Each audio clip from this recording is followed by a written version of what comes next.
Live from 42nd and 2nd, this is the PIX 11 News at 4.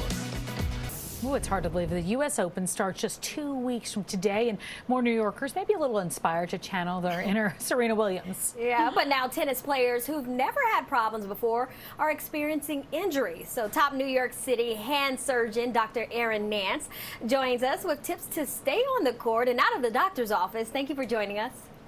Thanks so much for having me. Doctor, so let's get started. What are some of the most common tennis injuries of the summer, first off? So I see a lot of people who have tennis elbow and trigger finger. Now, tennis elbow is when you have pain on the outside of the elbow. It's because that's the muscle that's used to stabilize your wrist when you're hitting that backhand. And so you'll have pain and swelling on the outside of your elbow whenever you're moving your elbow or your wrist. And then another really common one is trigger finger. That's for the tendons that help move the fingers up and down when you're gripping and grasping that tennis racket. Okay. And that can cause a painful click in your finger. So you say that you expect to continue seeing people with more tennis-related injuries. Why is that?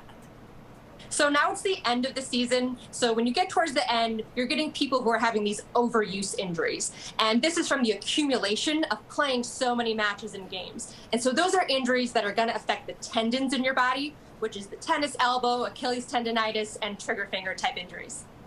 So what can all of us, from amateurs to experts, more of us amateurs, I guess, do to prevent injuries like this summer?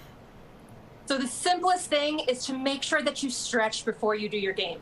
Even if it's just for 5 minutes, the muscles are like a rubber band. If you stretch it too quickly, it'll break. So you need to prime your muscles so that you're able to stretch. Another thing to do is to make sure that when you're fatigued, to focus on your technique. Have you ever noticed that you always get injured on the last shot or the last play of the match? And that's because when you're more fatigued, your technique tends to break down, and that's when you get injured. Okay, so really listen to your body. But let's talk about tennis injury treatments. What should you be doing? Resting, icing, stretching? So the most important thing is to get the correct diagnosis, and that involves seeing a real doctor and not Dr. Google.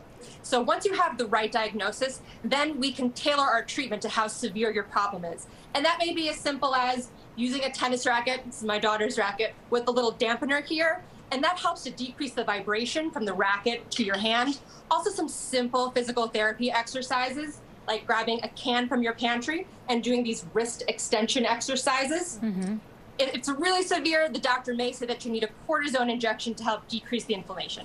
I feel like exercises like that are just important all over. Like, we don't ever stretch enough. But just whatever you're doing, tennis or any other, for me, it's like waking up in the morning. I need I just got to do that part. It's so important for pretty much anything, any sport or any activity that you're doing. Yeah. So where can we follow you for more advice, insight into healthy hands and arms? So you can see me in my office. I have an office in Midtown, or follow me on all my social media challenge, The Hand Doctor. All right. That's easy to remember. Dr. Nance, thank you so much for joining us today. Take care. Thanks so much for having me.